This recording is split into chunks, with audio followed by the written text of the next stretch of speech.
Good morning. Can you hear me okay? So, Jennifer has a couple of announcements before we get started. Go ahead. How many of you girls were in the class that was in here this summer with all the other women of the church?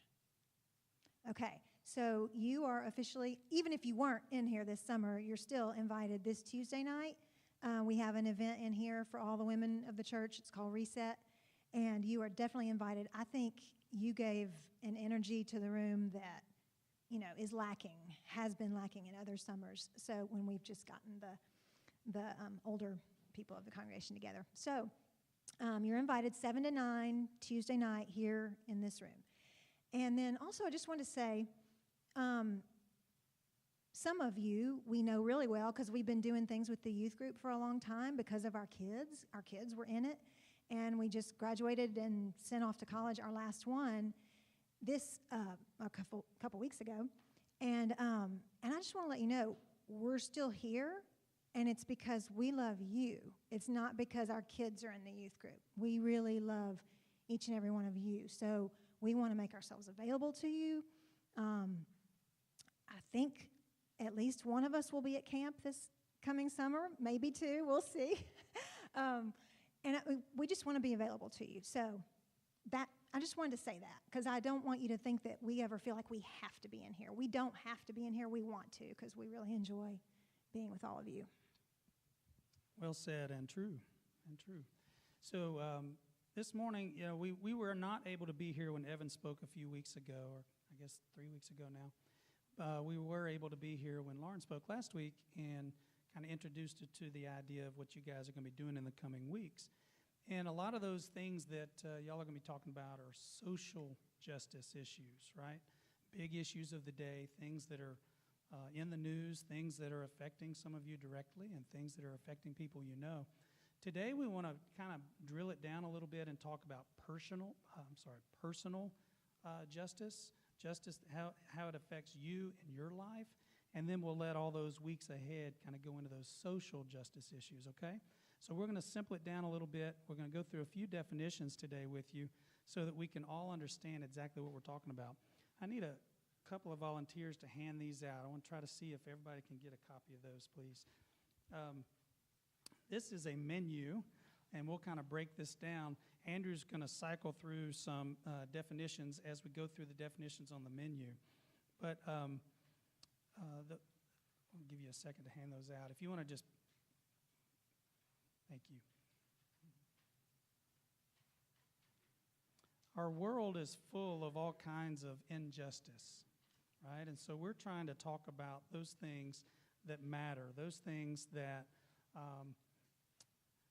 have to do with treating people fairly and loving fellow man, like Patrick was talking about in church this morning. So justice has a lot of other words that go along with it. And Lauren talked about a lot of those last week, and justice and justified and justifier and so on. Yeah, it's just a fire. So chill. Thought that was the best. That was so funny. But there are several other words that are associated with the concept or the idea of justice. And so I've put those down on what I'm calling the YAF values menu, right? So you go in a McDonald's and they have a value menu. This is the YAF values menu. See what I did there? And there's an adult menu and there's a children's menu. And we want to work with you guys to kind of understand the difference between each of these. So the first one there, if Andrew, if you'll go ahead and put up the definition of justice. I put a little quick sentence there. It's called, we all get the punishment we deserve. Justice, we all get the punishment we deserve. And out to the right are the prices of each of these words, each of these concepts. And the question is, really, do we really want justice? Do we really want justice? And we want to kind of think about that today as we talk. The second on the list is mercy. Mercy. A good definition of mercy is you don't get the punishment you deserve. Okay, there's bigger, longer definitions that are going to be shown up on the screen, but just simply put, mercy means you don't get the punishment you deserve. And in my book, that's priceless. Over to the right, the cost, the price of that, priceless. The third definition on our adult menu, grace. You get something good that you don't deserve. Think about that. You get something good that you don't deserve. And grace is free because of who we believe in and what we know, Jesus Christ. Grace is free. Think about that. The last item on the adult menu, forgiveness. Forgiveness is deciding not to give punishment to someone that they deserve. And I like the definition up there, pinpointing exactly what someone took from you or did to hurt you and deciding they don't owe you anymore. You essentially write off their debt. So I was telling him when we were studying for this that every now and then this concept of forgiveness would come up, like if I was doing a Bible study or just in church or, class on a Sunday morning or whatever, and immediately someone's face would pop into my head. When the question was asked, have you forgiven people in your life? And immediately someone's face would come in my head, and I was just like, I don't know. I don't know if I've forgiven that person, because every time I talk about this, that's the face that pops in, in my head. So someone kind of set me straight and said, just because their offense and what they did to you pops in your head, and it was a betrayal. I'll just put it simply, it was a betrayal. Just because it comes to your mind, doesn't mean you haven't forgiven them. Are you going around talking about it to other people? No, I'm not. Are you saying things to their spouse about it? No, I'm not. Have you let anyone know that this happened? And I hadn't let anyone. I had told a friend of the instance, but I didn't name who it was that had happened to me. And so I had forgiven that person. I decided that they didn't owe me. And that didn't mean that I was able to forget what they had done, but I decided they didn't owe me anymore. So that, to me, is forgiveness. And, had Jennifer chosen to hold on to that and start ordering from the children's menu that we're about to look at, it would still be impacting her today in a very, very negative way. So that's why we set out to the right that forgiveness is freeing. It frees you from the consequences of the items on the children's menu. Number one, revenge. Revenge is very damaging. That's the cost of revenge, is it's very damaging. Actively seeking to carry out punishment on someone. Actively seeking to hurt someone because they hurt you, right? Eye for an eye kind of thought, mindset. That's carrying out revenge. Secondly, bitterness. Bitterness, out to the right. The cost of bitterness is it's very poisonous to you. It's very poisonous. Have you ever heard this before? Bitterness is like drinking poison and expecting it to hurt the other person that you're angry at. That doesn't really compute, does it? That doesn't make any sense. That's because bitterness, when you're holding this bitterness inside towards someone because they've wronged you, it is poisonous to your very inner core, to your soul, and it will destroy you from the inside out. I've seen it happen. I still see it happening in people around me, and it's very unfortunate. There's someone that I know who's in her 70s, and there are childhood hurts that were done to her. I mean, they are valid. It actually happened. She was abandoned. She was hurt by people, and I think at some point she felt like she was hurt by God when her brother died in a plane crash. And she has held on to the hurts that happened to her in her childhood, and I honestly think it kind of hindered her from growing up. She's a 73-year-old that still in some ways thinks like she's 10. And has massive pain, physical pain, and I think it's the bitterness that she held on to. Now, I'm not a scientist. I have no way of proving that, but it's just years of observation with this person. And so bitterness, like he said, is drinking that poison and expecting it to harm the other person. I am a scientist, and I know that bitterness will hurt you physically. I see it every day.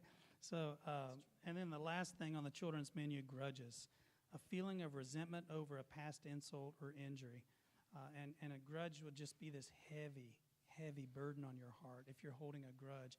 And it's easy to get bitterness and grudges kind of intermingled. and not necessarily understand the difference between the two, but they're both bad, and they both will hurt you more than they will hurt the person that you're holding the grudge against or that you have the bitterness toward. So as soon as you can figure out a way to lay that burden down at the feet of Jesus and ask him to come into your heart and forgive. Go back and order from the adult menu instead of the children's menu.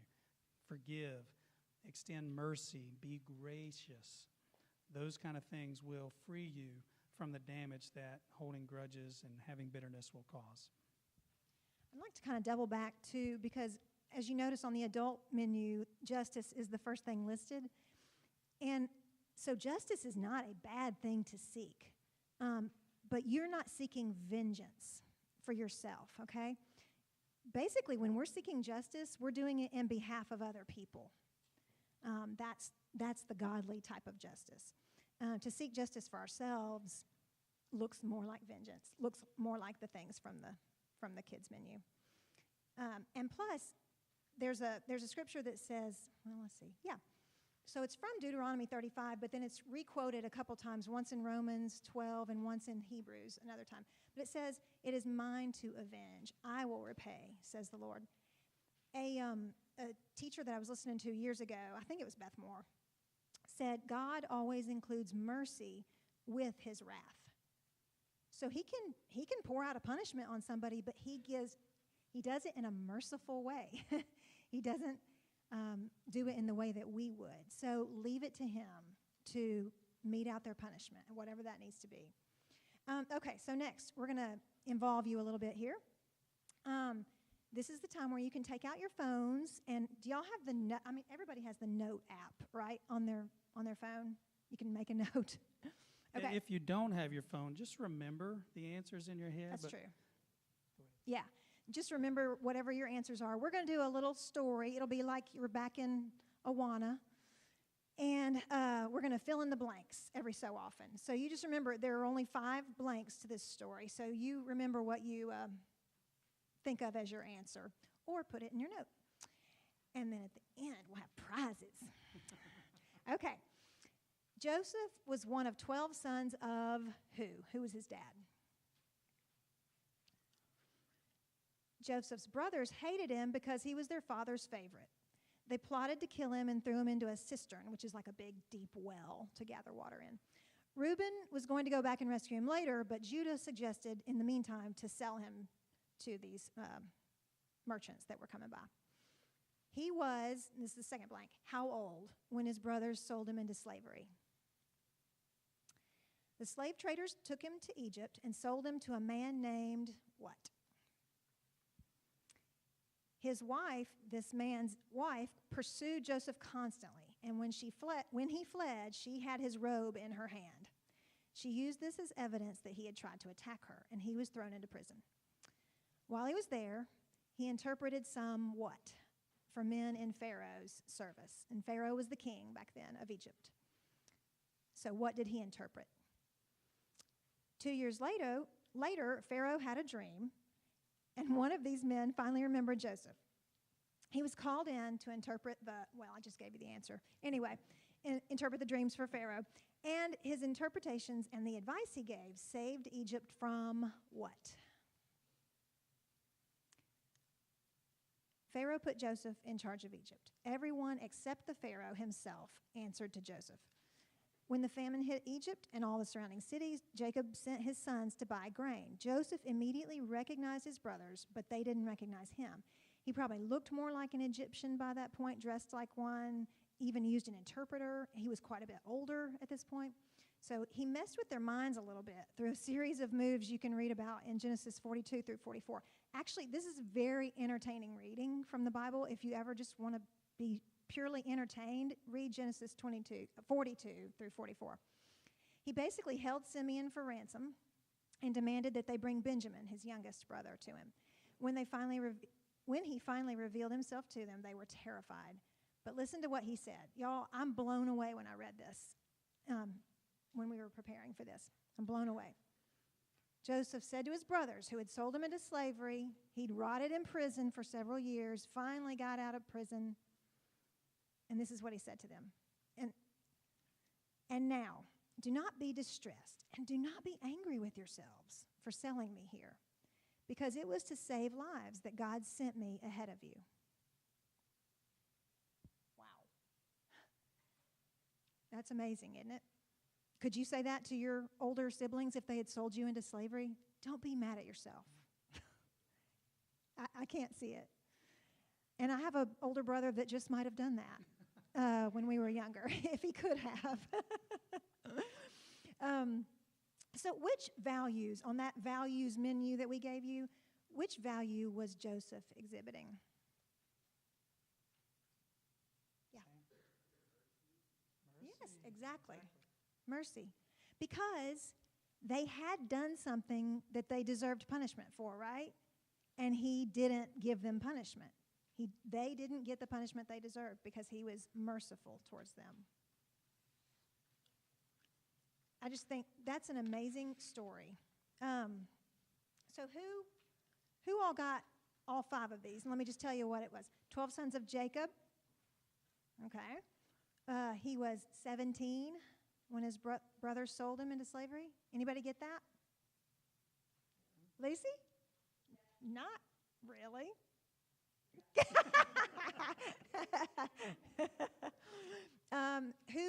Who did they sell him to in Egypt? What was the man's name? Y'all remember? Yep.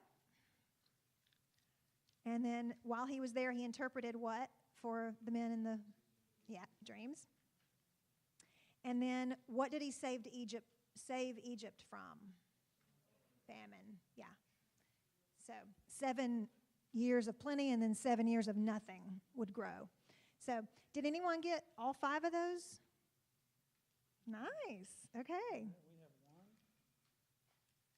Cool. Okay. Well, here. You know what? We'll start with you and just keep passing this, and y'all can each take one if you want one. Okay. So Brant is about to kind of give you his story, his decision moment. He had a decision moment of how he was going to react to his upbringing and things that he went through. So I'm going to ask you to put on your seatbelt because I'm going to tell my story in about 5 minutes. So quick, down and dirty version of my story. It can start to sound a little bit heavy at first, but it doesn't end there, okay? So just hang in there. We'll get through the heavy part and then get to the redeeming part, okay? So I was born in 1969. I was born at St. Thomas Hospital right here in Nashville. I have never lived, little trivia question, I have never lived farther than 20 minutes from the spot on this earth where I was born. I've never lived farther than 20 minutes from the hospital I was born in. So remember that. Someday that'll come in handy. But I was one of 4. I was the number 3. I have 2 older siblings and 1 younger. And there was a pretty big division between my 2 older siblings and us 2 younger ones. Not huge, but 4 years difference. And a lot can happen in 4 years, as you know. In 4 years, you can go from a scrawny 8th grader to college bound, right? He's not calling you 8th graders scrawny. No, I was scrawny. I was talking about me. But during that 4-year gap, a lot happened in my father's career that affected his presence in our home. His career started to really take off, and he ended up having to travel quite a bit. And he traveled the world, not just in America, but everywhere in the world. And so my father didn't have a college education. He dropped out of college in his sophomore year, and so he always had this impression that he had to work harder than those around him to achieve the same status or the same outcome. And so he really poured a lot of himself into his work. And during that 4-year time frame between my older siblings and me, he really had to spend a lot of time on the road to further his career and to take care of a family of 6 that he had. So at about 8 years old, I started to kind of look around and notice that this is kind of this is the new way of life for me. My dad is going to be on the road. He's not going to be home. He's not going to be home much at all. So this is kind of, okay, all right, how do I deal with this? And so in my immature way at 8 years old, I started to kind of construct this wall, okay? I started to lay bricks. And those bricks you'll see started to get just taller and taller and thicker as I tried to protect myself from this world that I was growing up in.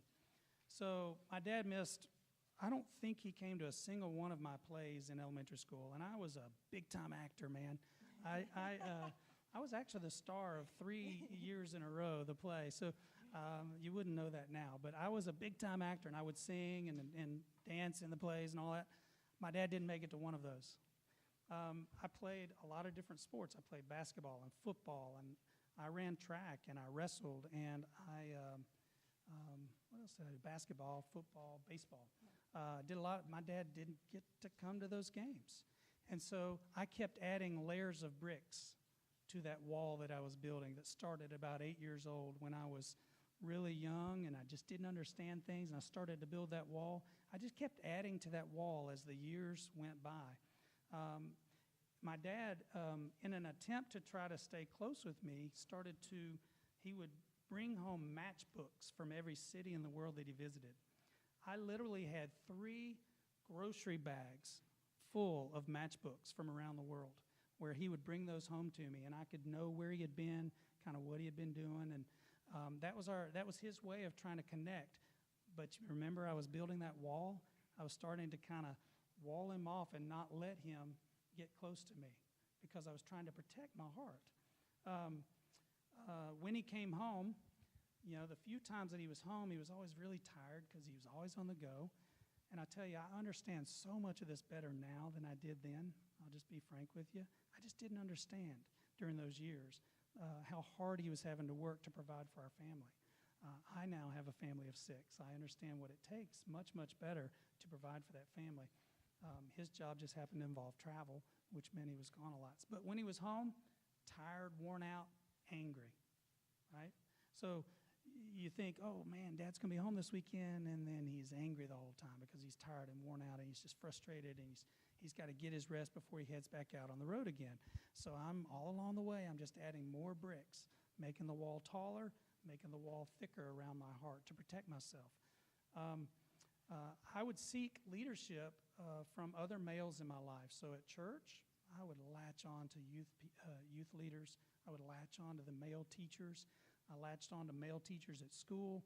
My older brother, 4 years older than me, got really close with him. My brother-in-law, Coach Carter, that many of you may know from Page, got real close. He taught me how to drive. He taught me how to play basketball. He taught me how to play football. He taught me all these things that my father wasn't there to do. All along the way, I'm building bricks around my heart, trying to protect myself. Eventually, my mom and dad, when I was a freshman in college, I think I was right, my mom and dad got divorced after 30-plus years of marriage. And it was one of those things that just kind of started slowly over time. Their relationship just fell apart. And a lot of it had to do with that absence. So I'm going to fast forward a few years. That sounds heavy, doesn't it? This eight-year-old little boy looks around, tries to decide, okay, what am I going to do to protect myself? Starts building that wall. Build that wall to protect my heart. In 1990, I married Jennifer. Thankfully, I married a woman who prays, and prays a lot. And so Jennifer committed to praying for me because she saw what this was doing to me, this wall that I'd built up around my heart that actually affected my ability to make friends. It affected my ability to be revealing, and to be vulnerable with people, so it affected my ability to make friends. She saw that, she noticed that, she recognized that. She actively started to pray for me. I wasn't even fully aware of that. It was a gift. We had 4 children of our own, and so I started to see things a little more from my father's perspective and how difficult it is to provide for your family. And I want you guys to think about that with regards to your parents. They're working hard to provide for you and to take care of you and to give you a safe place. It's not always easy to recognize that when you're in the moment, when you're walking those daily steps. In 1998, I joined a covenant group with a group of 11 other men. I've been in that covenant group for 20 years. I meet every Friday, 6 a.m. till 8 a.m. with 12 of us get together. Those men, over those years, where I had this big wall up to protect my heart, they recognized that, they saw the damage it was doing to me, and they were willing to invest in me, to pray for me, We walked through several of my friends in that covenant group. They lost their fathers during that time frame, and we walked through those years where they looked back and had regrets about the relationship that they hadn't developed with their fathers, and that started to kind of work in my mind. So I have a praying wife behind the scenes. I have a covenant group of Christian men who are praying for me and talking into my life, and they're willing to go into those places where I've built this wall up, and they're willing to say, it's time. It is time to start tearing down that wall. So brick by brick, I started to chip away at that wall. Okay? Praying wife, take off a layer of bricks. 11 covenant brothers in Christ, take off layers. My dad tried to reach out to me when I had my young children, and he tried to give me parenting advice. And I didn't receive that very well. And I honestly, I was very disrespectful. Can I quote to you? him. You can. If I want your advice, I'll ask for it. That came out of my mouth because I had that big, tall, thick wall protecting me from anything he had to offer. Because I said, you hurt me once, you hurt me twice, you hurt me 3 times, you're never going to hurt me again. I'm not going to let you in. That's the wall that I'd built up.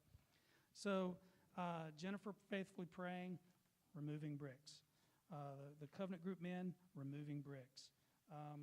My dad reached out to me on several occasions and admitted over breakfast, right across the street from Lipscomb, he said, man, I have so many regrets. I realize I was not the best father in the world. I'm losing my voice.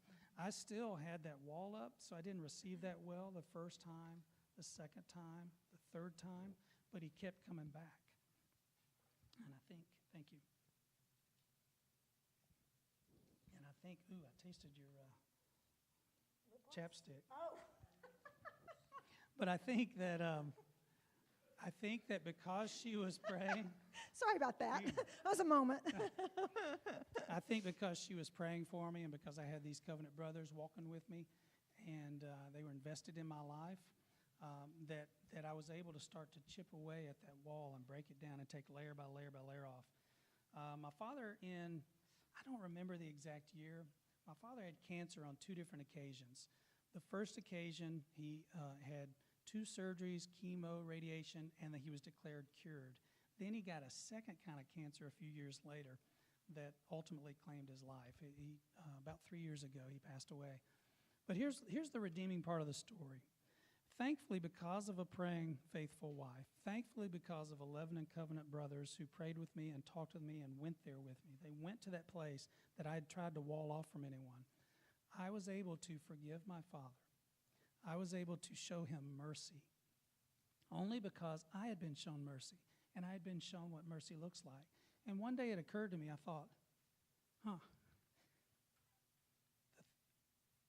the things that I have done to my Father in heaven are so much worse than the things my Father did to me. So much worse. Didn't even compare. And my Father shows me grace and mercy. Why can't I show him, my earthly father, grace and mercy? That thought started to really resonate with me because the wall had been torn down through faithful people around me. So I'm here to just, as an example, just to say, I'm making myself a little vulnerable today. It's not easy to tell that story, but it's easy to tell it in this way. God redeemed my story. And I'm here today, a much better man with no regrets. I have no regrets about the way my father passed away and the relationship that we had when he left this earth and went to heaven. I have no regrets. And it's because of faithful people around me and the mercy and the grace that was shown me along the way. Well, and something that he wouldn't tell you about, but I asked his permission to just tell you this story. Towards the end of his dad's life, he was in this facility. They were taking care of him, and they were busy, and they didn't have time to necessarily take care of everything, so they got the basics done. But this is kind of gross, but some of you guys who play sports might know what this is like. Athlete's foot. So his dad had athlete's foot, and it was, I don't know if you know what that's like, but it hurts, and it itches, and it's just no fun. But they didn't have really time to take care of it. So Brant would go. He visited his dad, I think it was like twice, maybe 3 times a week, out in this facility.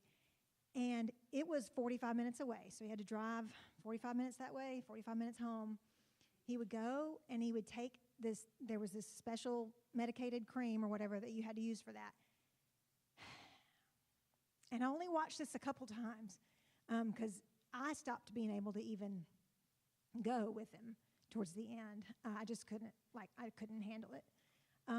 But he would go and he would basically wash his dad's feet and put the medicated cream on and bandage him up and all that. And it just made me think of, Jesus, the night that he was betrayed, sat there around that table, and he took his cloak off and he put a towel around his waist and he washed his disciples' feet, even Judas, right? He washed Judas's feet that he knew was going to, or had already actually, been paid 30 pieces of silver for his life. He washed Peter's feet that he knew was going to deny him 3 times. He washed all the others' feet who he knew were going to run. They literally, everybody abandoned him. And he washed their feet. He gave them mercy. They deserved his bitterness. They deserved revenge. They deserved everything off the children's menu. But he gave them mercy. And we can too. So I love it that we're talking about justice in behalf of other people. But I don't want us to ever get the thought that we need to seek justice for ourselves. Jesus said in the Sermon on the Mount, love your enemies, pray for those that persecute you, that you may be sons of your Father in heaven. And that's the route I think we all want to go down, right? Sorry we've talked so much and haven't asked more questions, but we weren't sure exactly how to tell that story without doing it that way. But thank you for your participation. Thank you for your eye contact. Thank you for your attentiveness. We really, really appreciate you letting us be here today. That's all we got.